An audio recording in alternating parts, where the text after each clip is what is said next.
కలువరి శిలువలో ఏదైతే అప్పగింపులు చేశాడో తాను సువార్త చేసిన టైంలో కూడా ఒక విధవరాలు ఉంది నాయన అనే గ్రామంలో. లోకస్వార్త 7వ అధ్యాయం 11వ వచనంలో మనం చదువుతూ ఉంటాం.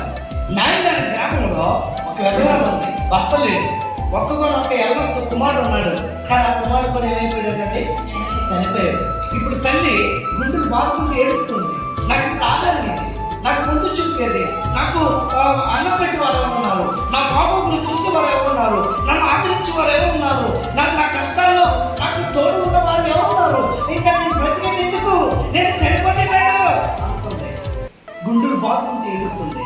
ఆ టైంలోనే యేసుక్రీస్తు వారు తన శిష్యులతో సువార్త చెప్పడానికి ఆ గ్రామానికి వెళ్తూ ఉంటే పాడిని చూశాడు. దేవునికి స్తోత్రాలు. హల్లెలూయా.